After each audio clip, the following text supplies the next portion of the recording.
둘째 화는 지나갔으나 보라 셋째 화가 속히 이르는도다. 일곱째 천사가 나팔을 불되 하늘에 큰 음성들이 나서 이르되 세상 나라가 우리 주와 함께 그리스도의 나라가 되어 그가 세세토록 왕노를 하시리로다 하니. 하나님 앞에 자기 보좌에 앉은 24장로들이 엎드려 얼굴을 대고 하나님께 경배하여 이름에 감사하오나니 옛적에도 계셨고 지금도 계신 주 하나님 곧 전능하시며 신이 큰 권능을 잡으시고 왕노를 하시도다. 이방들이 분노하며 주의 진노가 임하여 죽은 자를 심판하시며 종 선지자들과 성도들과 또 물은 대수하고 주의 이름을 경외하는 자들에게 상 주시며 또 땅을 망하게 하는 자들 멸망시키실 때로소이다 하더라. 이에 하늘에 있는 하나님의 성전이 열리니 성전 안에 하나님의 언약궤가 보이며 또 번개와 무성들과 우레와 지진과 큰 우박이 있더라. 하늘에 큰 이적이 보이니 해를 입은 한 여자가 있는데 그 발 아래는 달이 있고 그 머리에는 12별의 면류관을 썼더라. 이 여자가 해를 베어 흥산하게 되매 아파서 해를 쓰며 부르짖더라. 하늘에 또 다른 이적이 보이니 보라 한 큰 붉은 용이 있어 머리가 7이요 뿔이 10이라 그 여러 머리에 7 면류관이 있는데 그 꼬리가 하늘의 별 3분의 1을 끌어다가 땅에 던지더라. 여기 해산하려는 여자 앞에서 그가 해산하면 그 아이를 삼키고자 하니. 여자가 아들 낳으니 이는 장차 철장으로 만국을 다스릴 남자라 그 아이를 하나님 앞과 그 보좌 앞으로 올려가더라. 그 여자가 광야로 도망하며 거기서 1016동안을 그를 양육하기 위하여 하나님의 예배하신 곳이 있더라. 아멘. 기도하겠습니다.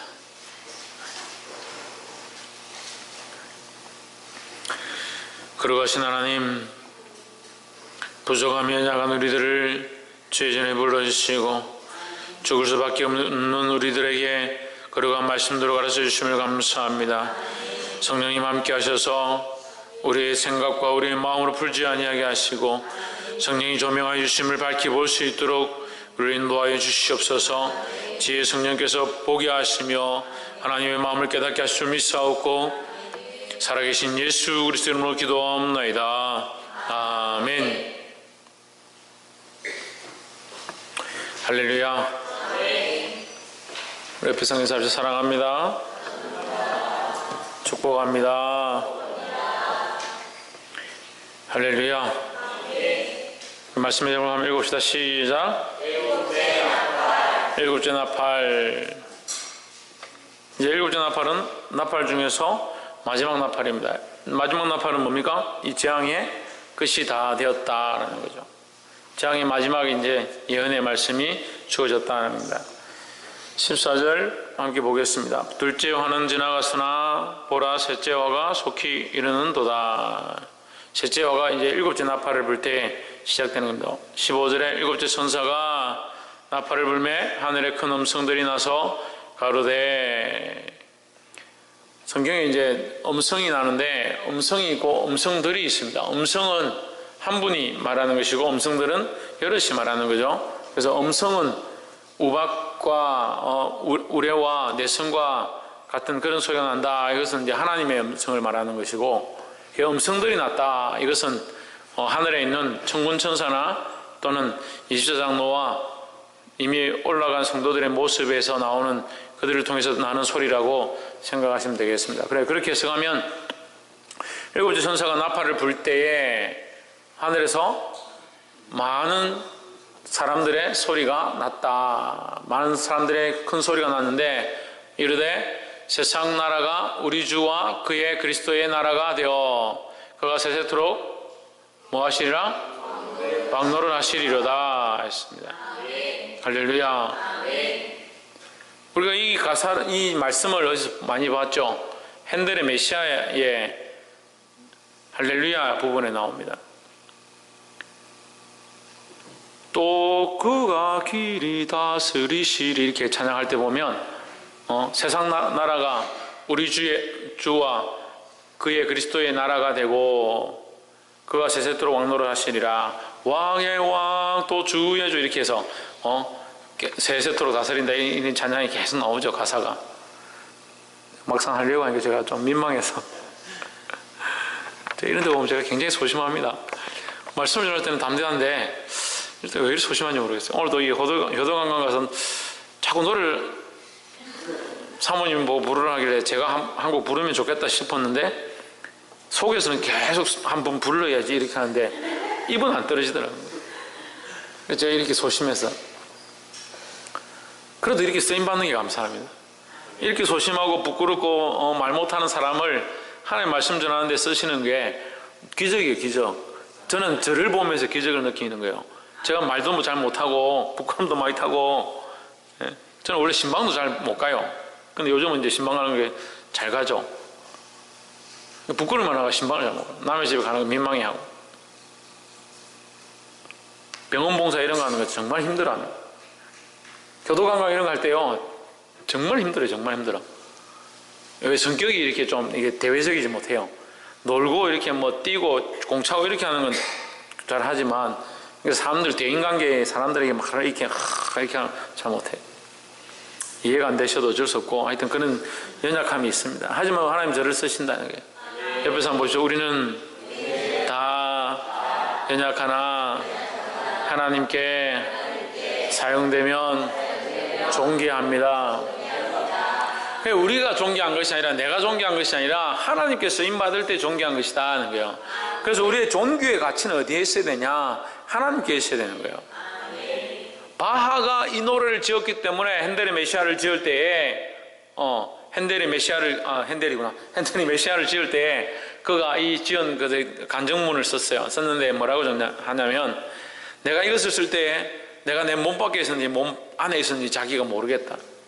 내가 비몽사몽간에 이것을 썼는데 이걸 성령에 이끌린 것처럼 내가 정신없이 기록하고 나서 이 곡을 봤는데 너무나 놀랐다. 자기가 이렇게 신앙 고백을 했습니다. 그러면 여러분 핸델의 메시아 그 중에 할렐루야 이 부분이 굉장히 은혜가 됩니다. 얼마나 감동이 되었는지 이 곡을 실제로 연주할 때 여왕이 엘리자베스 여왕을 알고 엘리자베스 여왕이 와서 벌떡 일어서버립니다. 그 여왕이 일어서니까 군중 백성들이 안 일어설 수 없죠. 다 같이 일어나서 그래서 이제 핸델의 메시아를 연주하는 곳에는 전 세계적 어디에나 아무도 자리에 착석해서 들을 수 없다. 이제 그런 룰이 하나 만들어졌습니다.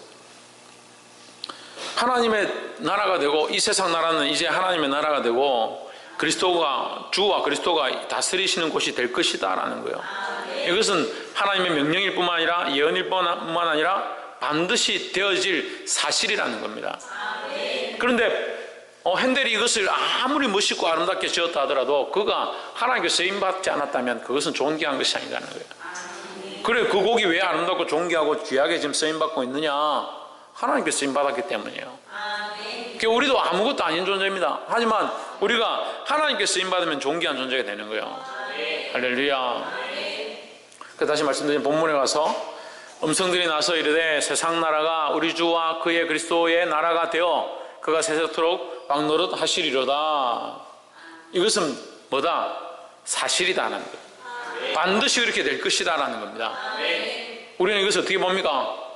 믿음으로 보는 겁니다. 믿음으로. 어제 우리가 말씀을 나눈 걸 다시 한번 해봅시다. 믿음은 우리에게 뭘 하게 한다고요? 강하고 담대함을 준다는 거죠. 믿음은 강하고 담대함을 주는데 강하고 담대함을 주면 우리가 뭘 할 수 있습니까? 결단할 수 있죠. 결단할 수 있죠. 그래서 우리 믿음을 가졌다는 사람, 하나님 믿는다는 사람, 우리가 내가 하나님을 믿고자 한다는 사람들은 반드시 뭘 해야 되냐? 결단해야 되는 겁니다.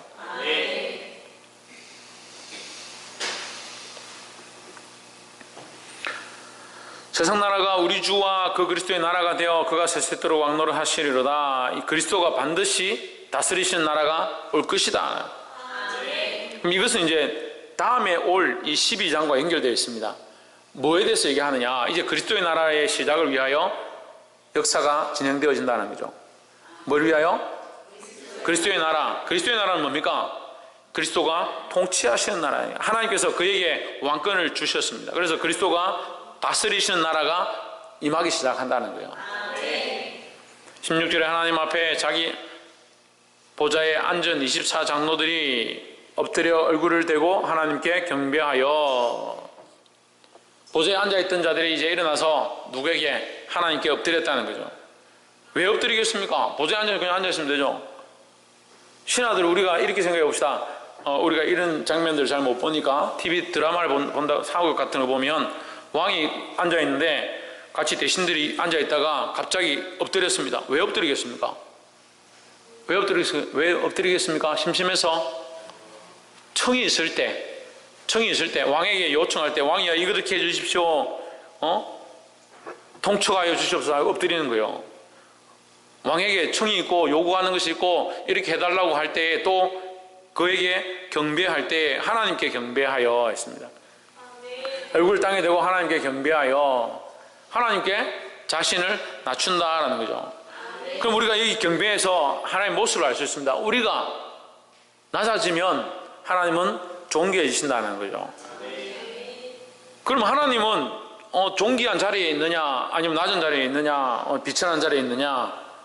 그렇지 않죠. 우리가 비천한 자리에 있다 낮은 자리에 있다 보통이다 이렇게 따질 존재가 안 되는 거예요. 하나님은 항상 존귀하십니다. 그렇죠. 어제나 오늘의 영원토록 존귀하신 분입니다. 그런데 왜 하나님 존귀함을 못 받느냐? 우리가 하나님 왜 존귀함을 못 받느냐? 우리가 교만해서 그런 거예요.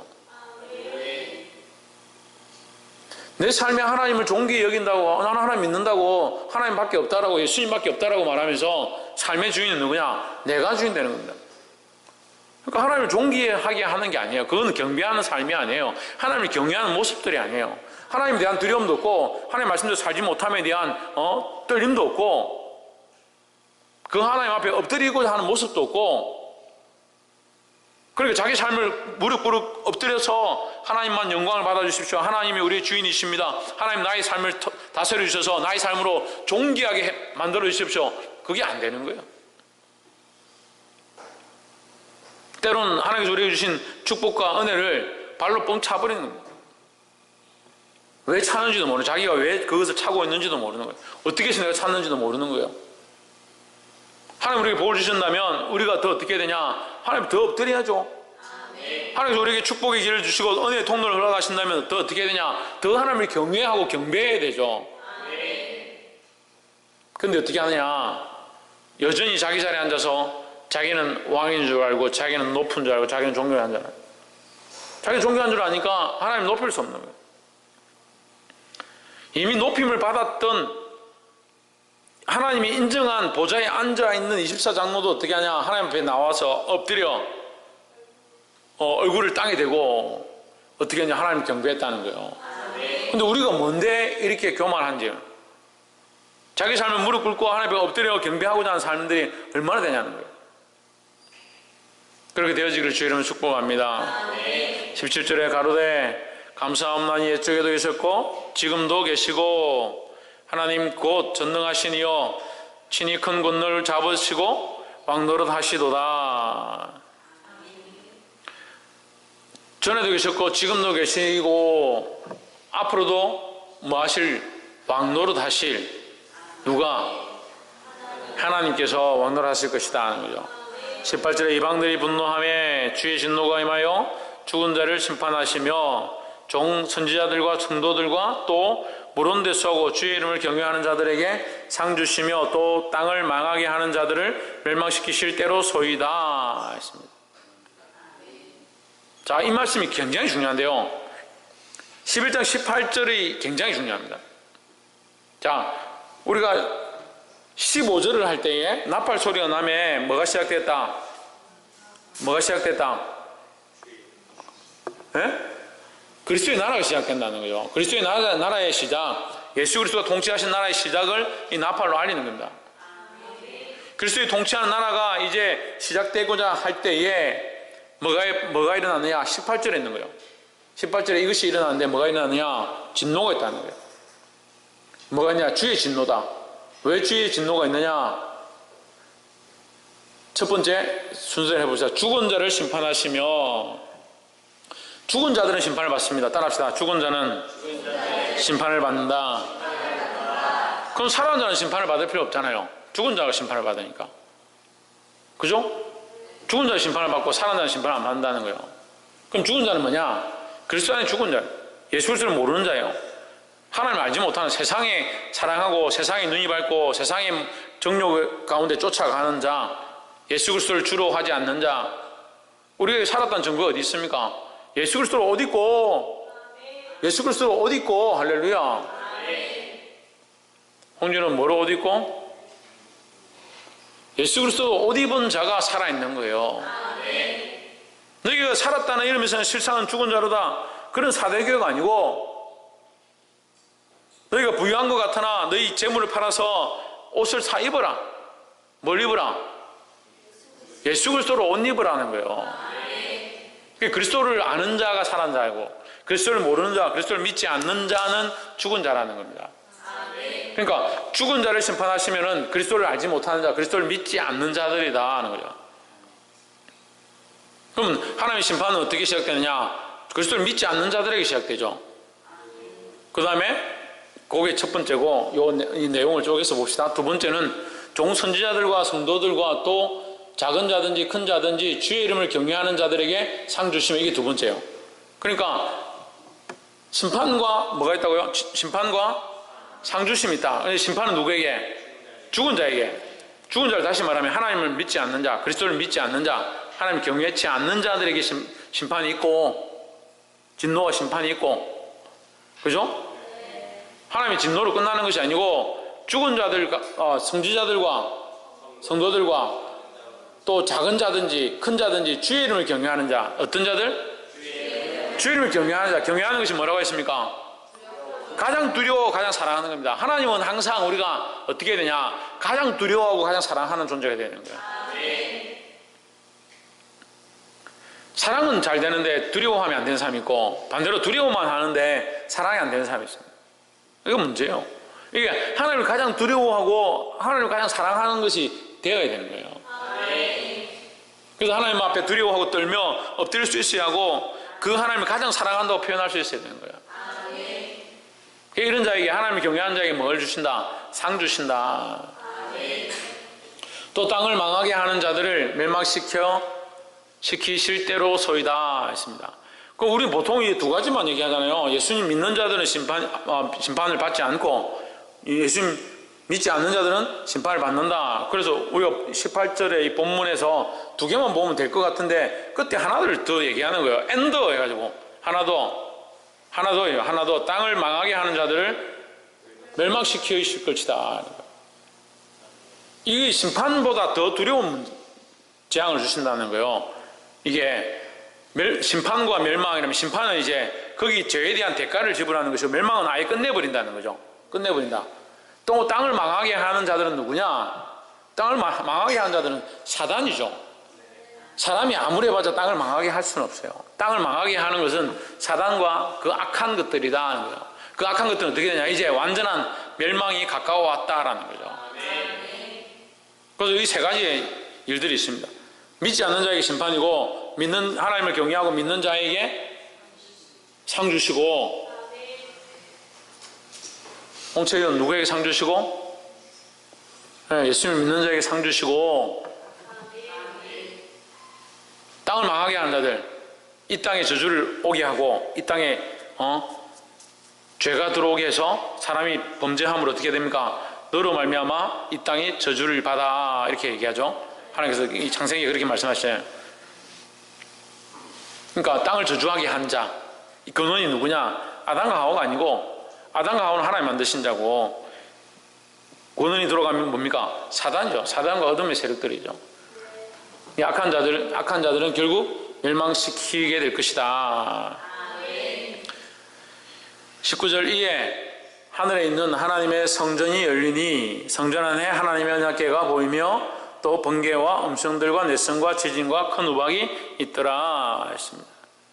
자, 여러분, 우리가 그러니까 이게 좀 성경을 깊이 있게 볼 수 있고 다양하게 볼 수 있어야 되는데, 하늘에 있는 하나님의 성전이 열리니 했습니다. 하늘에 뭐가 있다? 하나님의 성전이 있다. 이 하나님의 성전은, 우리는 땅에서 성전을 배웠습니다. 땅의 성전은 어떻습니까? 장막을 치고, 그죠? 물두멍을 갖다 놓고 번제단과 분향단이 있고 금촛대가 있고, 그 안에 지성소와 성소가 나눠지고 그 안에 하나님의 법궤가 있다. 그래, 그 하나님의 법궤가 있는 것이 뭐다? 언약궤다. 그래, 하나님의 성전을 보니까 그 안에 언약궤가 있더라. 그 눈에 보이는 하나님께서 만들어주신 가시적인 성전, 그것과 이 하늘의 것을 똑같이 생각하면 안 돼요. 그렇지만 이제 우리에게 가시적으로 보여주심이 우리에게 교훈이 돼서 눈에 거울을 보는 것 같이 희미한 효과죠.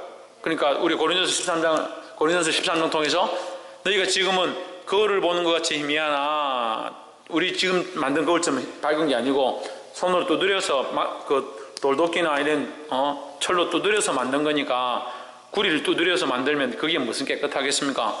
그러니까 그런 거울을 보는 것 같이 희미하나 이 말이에요.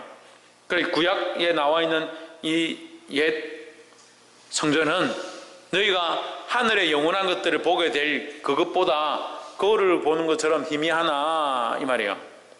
다시 말하면 하늘의 영원한 그 하나님 나라의 성전의 모양을 너희가 지금 당장 볼 수 없으니 너희에게 이 땅의 것으로 희미하게 예표해 주겠다. 그것이 장막 성전의 모양이라는 거예요. 그 장막 성전의 모양을 또한 이 지금 오늘날 교회가 닮아 있는 거예요. 우리가 닮아 있는 거예요. 거기서부터 조금 발전했을 뿐이지 닮아 있는 거죠. 이 제단 앞에 나와서, 이 제단이죠. 제단 앞에 나와서 제가 부족한 종이 세워져서 제사장의 사역들을 하는 겁니다. 지금 떡을 떼고 있는 거예요. 짐승을 잡아서 고기를 떼서 여러분이 지금 나눠주고 있는 거예요. 고기를 먹지 않지만 뭘 먹습니까 지금? 말씀을 먹고 있는 거죠. 그래서 떡을 떡을 쪼개서 먹는 게 아니라 이 하나님의 말씀, 떡은 뭐냐? 예수 그리스도의 몸이라 했습니다. 그래서 예수 그리스도의 몸을 생명의 말씀이라는 거예요. 말씀이 육신이 되어 이 땅에 너희 안에 거하심에 너희가 그의 영광을 보니 하나님 아버지의 독생자의 영광이요 했습니다. 그러니까 요한복음 1장에 나와 있는 그 예수 그리스도를 육신이라 표현한다는 거예요. 예수님께서 나중에 오병이어와 칠병의 역사를 일으키실 때 떡을 떼주고 나눠주니까 사람들이 무리들이 막 몰려오는데 나중에 예수님 뭐라고 하냐면 이들이 나의 말을 듣고 나로 인해서 나를 쫓는 것이 아니다. 그들은 기적과 이사를 보고 떡을 먹기 때문에 쫓아온 것이다. 너희가 먹어야 될 떡은 육신의 떡이 아니라 내 몸이다. 하늘부터 내려오는 새로운 만나가 있는데 그 생명의 양식을 너희가 먹어야 한다라고 합니다. 이 말씀을 듣고 사람들이 뭐라고 하냐면 이 말씀 어렵도다 하고 돌아가 버리는 거예요. 그러니까 교회 안에 와서 하나님의 말씀을 들어야 되죠. 그리스도의 몸에서 떨어져 나온 그 살점을 먹어야 되는 거예요. 그리스도의 몸에서 떨어져 나온 살점은 뭡니까? 그 피로 얼룩져 있는 고통의 살점들이죠. 그러니까 우리가 이 말씀을 들으면 어떤 삶을 살아야 되냐? 주님이 원하시는 삶을, 예수님이 걸어가신 그 고난의 삶을 따라가는 것이 당연한 거예요. 그렇게 살지 못하는 게 거짓이라고요. 그럼 거짓은 누구의 압입니까? 누가 거짓의 압입니까? 사단이 거짓의 압이죠. 근데 왜 자꾸 속냐고요? 희경아, 왜 자꾸 속냐고? 정신을 차려라. 그 이제 눈에 보이는 이 성전의 모양을 이제 하늘에 실제로 보는 것을 다시 기록해 놓은 거죠. 하늘에 있는 하나님의 성전이 열리니, 하나님의 성전이 열리니 성전 안에 뭐가 있다? 하나님의 언약궤가 있다. 이거 밑에 장막 성전에도 그렇게 되어 있죠. 장막 성전에도 성전이 열려서 문이 열려지면 맨 안에 뭐가 있다? 하나님의 언약궤가 있다는 거예요. 법궤가 있다는 거죠. 그럼 제가 전에 한번 얘기했습니다. 언약궤는 뭐다? 언약궤는 뭐다? 덮으십니다 하는 거예요. 이 언약궤는 우리를 죽이기 위해서, 우리에게 고통을 주기 위해서, 우리를 핍박하기 위해서 주신 게 아니다는 거죠. 그래서 사람들 착각하는 겁니다. 언약궤 안에 율법이 들어있고 율법을 지키기 위해서 사람들이 양을 잡아야 하고 피를 흘려야 되고 너무나도 많은 예식들을 거치고 하나님 앞에 나와서 그 성전에 그 서랍의 날개, 두 날개 사이에서 하나님을 만나야 되니까 너무 어렵고 힘든 거 아니냐? 천만의 말씀이에요. 그렇게 했어라도 하나님밖에 없다는 사실을 알게 되니까 감사하죠. 그럼 이 법궤가 어려운 것이고 힘든 것이고 우리에게 고통을 주는 것이면 이스라엘 백성이 전쟁 나갈 때마다 이 법궤를 들고 나가면 승리했던 이유가 뭐예요? 그게 어렵고 힘든 거면 전쟁 나갈 때마다 법궤 들고 가면 더 힘들어가지고 져야죠. 패배해야 되죠. 근데 어떻게 합니까? 이 법궤로 말미암아 그들에게 승리가 있는 거예요. 나중에 너무 이제 이것을 또한 우상시해서 문제가 되지만 어쨌거나 이 언약궤는 우리에게 뭘 더하기 위하여? 은혜를 더하기 위해 있다는 거예요. 그래서 기억하라는 거죠. 이 법궤 안에 있는 하나님의 율법과 지팡이와 만나, 이거 뭘 얘기합니까? 내가 너희를 은혜로 인도했다. 뭘 지키도록? 하나님의 계명을 지키도록 하기 위해서 너희를 인도했다. 내가 너희를 인도했으니 너희는 나의 백성이다. 나의 말을 들으라 하는 거죠. 그 이스라엘 백성 다 인도가 나서 마지막에 뭐라고 합니까? 들으라 이스라엘, 하나님은 한 분이시라. 그 하나님의 명령을 들을지어다, 그 계명을 들을지어다, 그렇게 말씀하시는 거예요. 그걸 말씀하고 있는데 이것을 우리가 연약해서 어떻게 한다? 지키지 못하니까 하나님 어떻게 하시냐? 그 위에 뚜껑을 덮으시네. 뚜껑을 덮으셔. 뚜껑을 덮으시고 만난다. 그것이 은혜의 보좌다라는 거죠.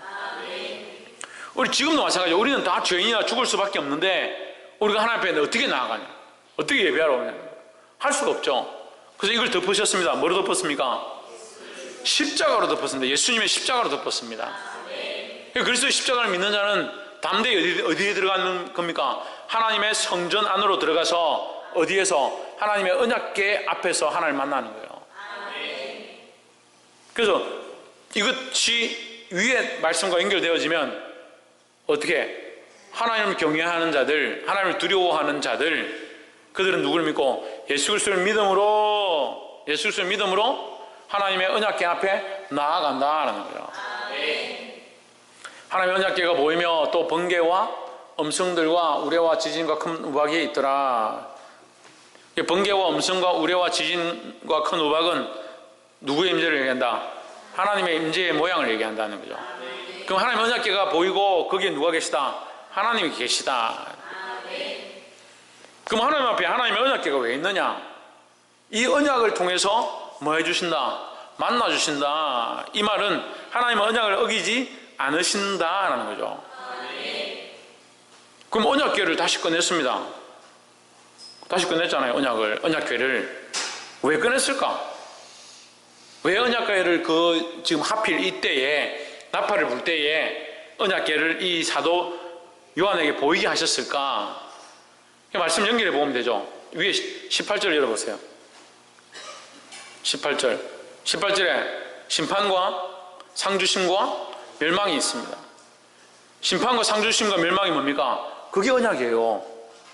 그리스도를 믿는 자는 구원을 받고 믿지 않는 자는 심판을 받는다. 그게 언약입니다. 그게 또 뭡니까? 오늘날 우리에게 뭡니까? 신약 시대를 살고 있는 우리에게 뭡니까? 가스펠이죠. 가스펠. 은혜의 복음, 기쁜 소식이죠. 기쁜 소식. 그러니까 그리스도를 믿으면 구원을 얻는다. 이게 가스펠의 복음이라는 거예요. 그래서 예수 그리스도를 믿는 자는 구원을 얻는다. 반대로 하면 뭡니까? 믿지 않는 자는 심판을 받는다. 이게 복음이라는 거죠. 그럼 19절에서 왜 언약궤를 보여주느냐? 다시 분명한 너희와 언약을 세운 이 사실을 잊지 말라는 거죠. 19절, 하나님이 이 언약을 변치 아니하실 것이고 반드시 이 언약을 이루실 것이다 라는 것을 기억하라는 거예요. 12장 1절에 하늘에 큰 이적이 보이니 해를 입은 한 여자가 있는데 그 발 아래는 달이 있고 그 머리에 12별의 멜루관을 썼더라 했습니다. 하늘에 큰 이적이 보이니 해를 입은 여자가, 해를 입은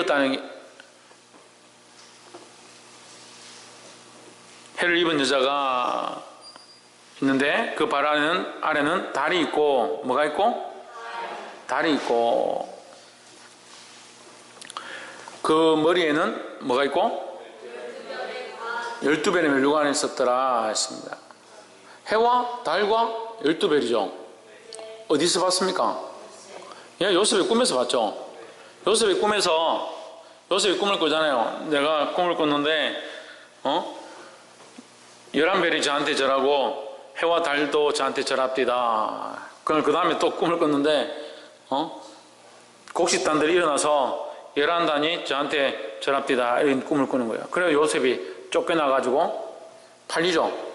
그리고 고난을 당하고 결국 그가 뭐로 다시 옵니까? 이스라엘을 구원할 자로 다시 오는 겁니다. 그래서 제가 이 요셉의 모양이 누구의 모양이다? 예수님의 모양이다 했죠. 그 꿈 꾼 것으로 인해서 그가 왕으로 세워질 것들에 대한 꿈을 꿈으로 말미암아 왕으로 세워지게 하시는 하나님의 영광이 있었는데 그걸 시기한 자들이 그를 핍박으로 쫓아내버리는 거죠. 쫓아내서 종이 되고 도망을 치게 되고 애굽으로 피했다가, 그래서 애굽으로 피하는 것이 그리스도의 모양을 상징하는 거예요. 애굽으로 피했다가 다시 그들을 어떻게 합니까? 이스라엘이 오히려 반대로 구원할 자로 쓰임을 받는 거죠. 이게 요셉의 꿈입니다. 요셉의 꿈에 나와 있는 이 여인은 그럼 뭘까?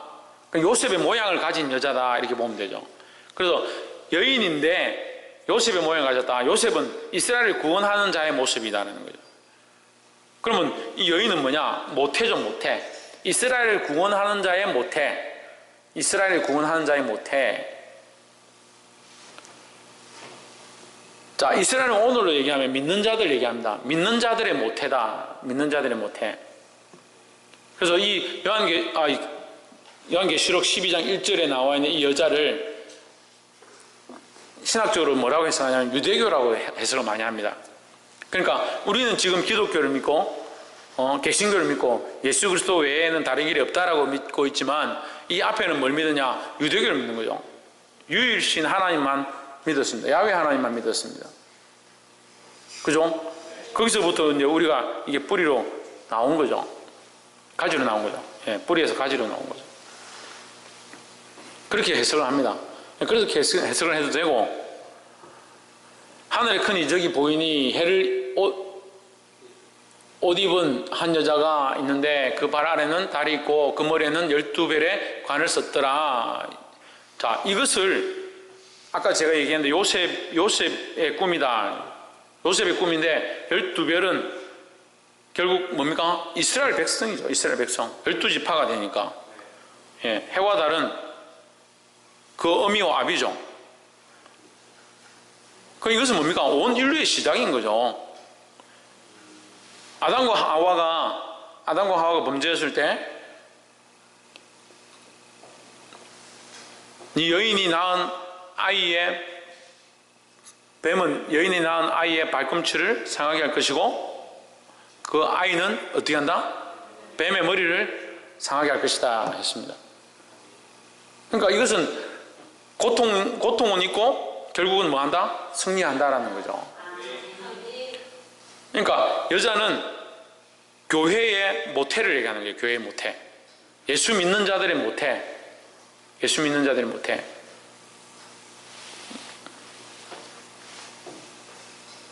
온 인류의 모태가 아니고 예수 믿는 자들의 모태다. 그러니까 교회의 모태다. 이렇게 생각하시면 됩니다. 그럼 교회의 모태, 교회의 어머니다. 다시 말하면 큰 교회다. 교회의 시작이다. 교회의 시작이다. 예수 믿는 자들의 시작이다. 이해됐습니까? 네. 예. 그 지금 이 12장에 들어가면 여러분 조금 헷갈리시는데 교회의 모양을 여러 가지로 얘기를 해요. 교회의 모양은 여러 가지가 있습니다. 보이지 않는 교회, 보이는 교회, 우리 안에 있는 교회. 그죠? 예. 그리고 또한 그리스도가 왕되어 있는 교회. 그 여러 가지 모양을 볼 수 있습니다. 이 교회의 큰 모양이다. 구원자들의 모집단이다. 이렇게 생각하시면 되겠습니다. 그리고 이 여인으로 말미암아 뭐가 있냐? 구원의 시작들이 시작되는 거죠. 그런 교회가 있는데 이스라엘 이 여자가 아이를 베어 해산하게 되매 아파서 애서 부르짖더라. 아이를 베었다. 이것은 마태복음 2장에 나와 있는 예수님의 그 출산 장면과 연결되어 있습니다. 그 아이를 베어 해산하게 되매 아파서 애를 쓰며 부르짖더라. 이 여인이 교회가 잉태해야 될 것은 누구냐? 메시아라는 거예요. 그래서 이것을 아까 제가 유대교의 모양이다 얘기했는데 이스라엘 백성들 가운데 그 이스라엘 민족 가운데 그들이 뭘 사모하고 갈망했느냐? 오실 메시아를 사모하고 갈망한 거죠. 그래서 이스라엘 나라에 이스라엘 12지파 그 이스라엘 나라에 마리아로 말미암아 누가 태어났느냐? 예수 그리스도가 태어나는 거예요. 이스라엘 나라 전체를 이 여인의 모양이라 생각하시면 되고 거기서 누가 태어났냐? 예수 그리스도가 태어난다는 거예요. 그 여자가 아이를 베어 해산하게 되매 아파서 애를 쓰며 부르짖더라. 3절에 하늘에 또 다른 이적이 보이니 보라 큰 붉은 용이 있어 머리가 7이요 뿔이 10이라 그 여러 머리에 7 면류관이 있는데 했습니다. 하늘에 또 다른 이적이 보이니 여인이 나타나는 것이 이적이고 또 뭐요? 다른 이적이 있다. 보라 큰 붉은 용. 붉은 용이라는 것은 이게 잔인하다는 거예요. 잔인하고 포악하다는 거죠. 붉은 용이 있어 머리가 7이요. 머리가 7이면 그만큼 지혜롭다는 거죠. 똑똑하고 지혜롭다. 뿔이 10이라 권세를 가졌다는 거예요. 완전한 권세를 가지고 그만큼 지혜로운 머리를 가지고 온 세상을 다스린다. 어디를 다스린다? 온 세상을 다스린다. 그 여러 머리에 7 왕관이 있는데 그게 왕의 권세를 가졌다는 거죠. 다스림의 권세를 가졌다는 거죠. 이건 뭡니까? 이건 뭐예요? 이게 사단의 모양이에요. 사단의 모양이에요. 사단의 모양이 사단이 공중권세를 잡고 이 땅을 다스린다는 겁니다. 그러면 이 땅에는 두 가지 싸움이 있는데 예수 그리스도 이 싸움의 모양이 있는데 하나는 그리스도로 오신 자와 사단의 공격과 이 두 흑과 어둠과 빛의 싸움이 있다는 거예요. 그럼 세상은 어디에 속해 있느냐? 어둠에 속해 있는 거죠. 요한복음 1장에서 보면 저희 가운데 빛이 오매 저희가 알지 못하더니 왜? 저희가 어둠이었기 때문에 싫어했다는 거죠.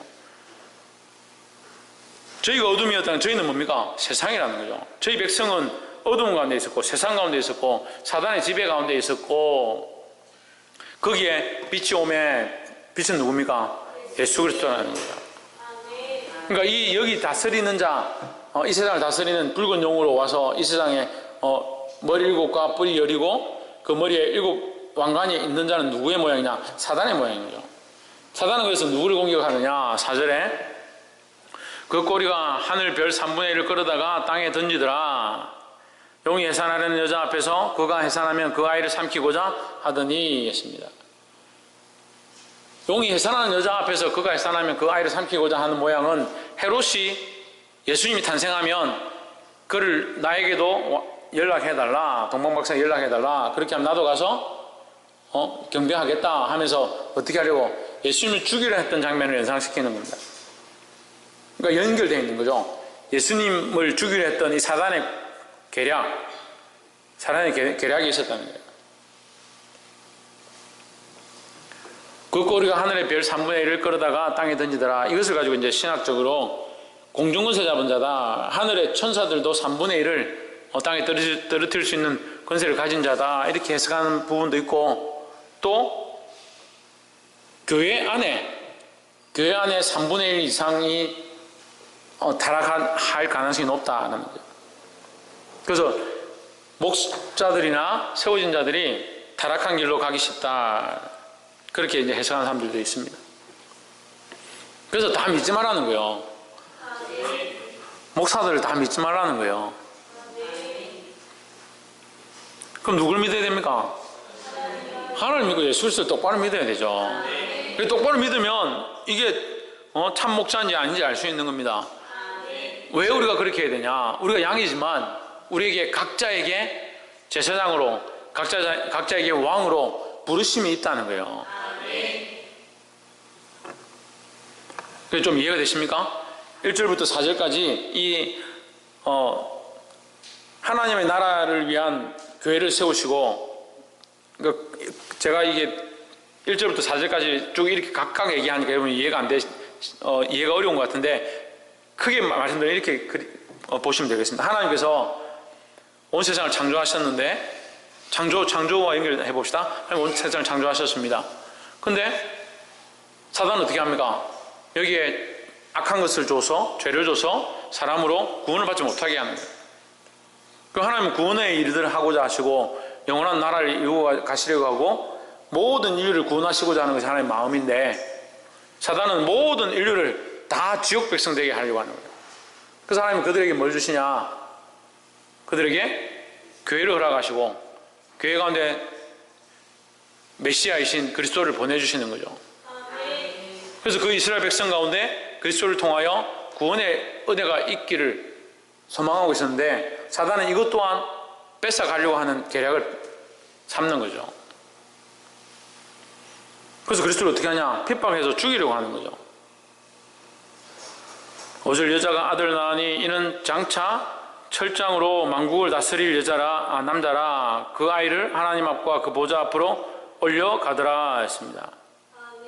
올려가더라, 이것은 이제 예수님, 이 올려가더라는 단어는 여기하고 그 마테마가 누가 요한복음 사도행전에 있는 그 장면밖에 기록이 안 되어 있습니다. 구름을 타고 올라간다. 구름을 타고 올라가는 거 단어가 똑같은 단어예요. 그러니까 올려가더라.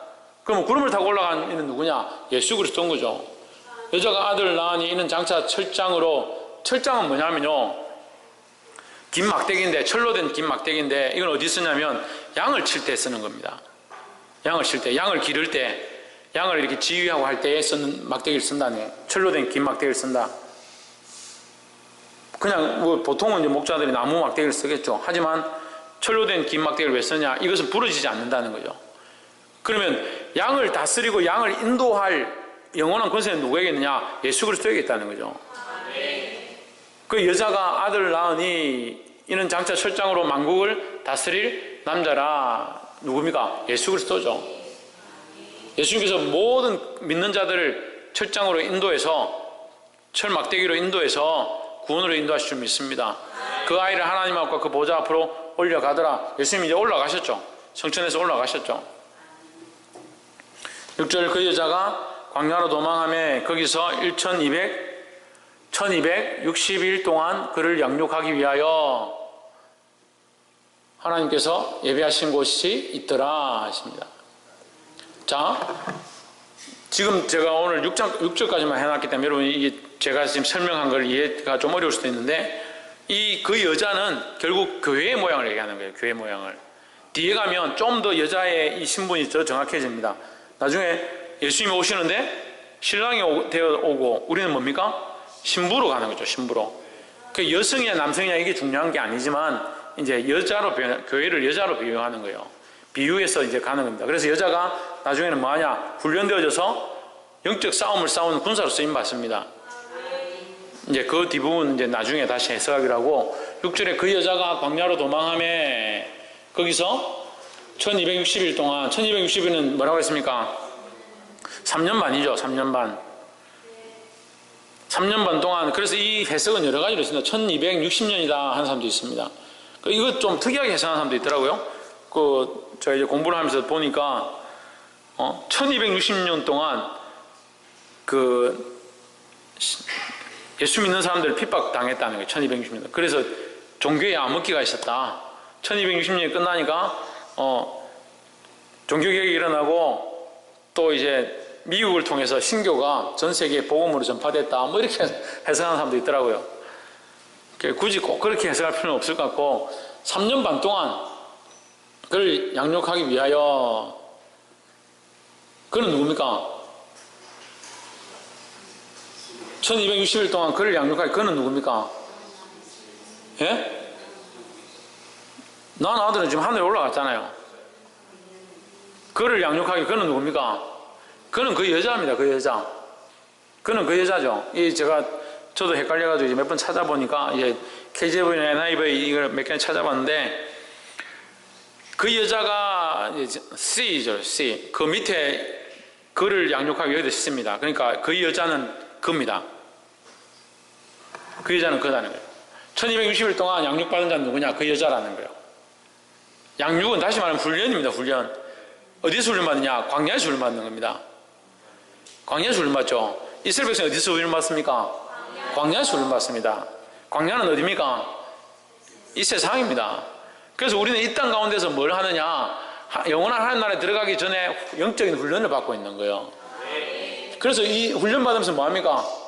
영적 싸움을 싸우는 거죠. 또한 그 여자가 광야로 도망하며 거기서 1260일 동안 뭐 하느냐? 양육을 받았다. 훈련을 받았다 하는 거예요. 왜 훈련받습니까? 하나님의 좋은 군사로, 그리스도의 좋은 군사로 싸우게 하기 위해서, 하나님 나라의 영원한 상급을 받기 위해서 훈련되어졌다는 거죠. 하나님께서 예비하신 곳이더라. 할렐루야. 자, 요거를 조금 더 들어가면 하나님께서 우리를 양육하신다. 이 여인은 누구냐? 교회입니다. 교회. 하나님 앞에 신부된 교회입니다. 교회는 훈련되어지고 양육되어져야 된다는 거죠. 또한 하나님께서 예비하신 곳이 있더라. 이건 또 어디입니까? 이것도 또한 교회입니다. 이게 좀 어려운데, 교회는 양육되어져야 하고 또한 양육은 어디서 받느냐? 교회 안에서 받는다는 거죠. 그래서 우리는 어디서 훈련되어지고 어디서 양육되어져야 되느냐? 교회 안에 와서 양육되어져야 된다는 거죠. 자, 그럼 그 여자도 교회고 예배하신 것도 교회니까 같은 데인데 같은 게 어떻게 다시 같은 데서 교회로 받느냐? 이렇게 연결되잖아요. 그러니까 우리가 해석을 따로 이렇게 하면 됩니다. 우리는 그리스도를 머리로 하는 교회의 모양을 가졌다는 거죠. 그럼 그리스도를 머리로 하는 교회의 모양을 가진 자들은 그리스도를 머리로 하는 교회된 곳에 모여서 하나님의 말씀으로 똑바로 훈련되어져야 된다는 거죠. 그래 영적 싸움을 싸울 수 있죠. 할렐루야. 말씀 맺겠습니다. 오늘 이제 우리가 조금 이제 어려운 부분들이 있었지만 이 말씀들은 또한 이제 뒤에 연결되어지면 여러분들이 좀 더 이해하기가 쉬울 것 같습니다. 그래서 이 여인은 누구냐? 교회라는 거죠. 교회인데 교회가 어떻게 아들을 낳느냐? 이제 지금 우리가 있는 이 시대의 교회는 아들 낳을 필요가 없죠. 이미 그리스도가 나셨으니까 그가 이제 승천하셨기 때문에 할 수 없지만 이미 이스라엘 백성들은 오실 메시아 그 아들을 고대했고 오실 메시아가 오셨고 그 아들은 하나님 우편에 올라가셨다. 그 사건은 교회들로서 연결되어 있는 겁니다. 어디서부터? 성전된 성소의 모양으로부터 쭉 내려오는 거죠. 그래서 지금은 우리는 우리 몸된 성전, 우리 자신이 성전이고 또한 교회다라는 거죠. 그래서 우리가 교회 모양을 어떻게 가지느냐? 예수 그리스도를 머리로 할 때 교회 모양이 완전해진다라는 겁니다. 예수 그리스도를 머리로 하는 교회는 또한 어떻게 해야 되느냐? 예수 그리스도를 머리로 하는 교회에 나와서 양육되어져야 된다는 거예요. 무엇으로? 하나님의 말씀으로 양육되어져야 된다. 사랑하는 성도 여러분, 이 말씀이 저와 여러분에게 거룩한 도전되고 이 말씀으로 승리하게 되기를 주의 이름으로 축복합니다. 그래서 5장에 하나만 더 보면 5장에 5절에 철장으로 다스린다. 다른 지팡이는 안 된다는 거예요. 예수 그리스도가 들고 있는 이 지팡이로만 가능하다는 겁니다. 우리는 어떠한 권세로 일해야 되냐? 예수님이 주시는 권세로 일해야 하고 예수 그리스도를 바라보는 권세로 살아가야 된다는 겁니다. 기도하겠습니다.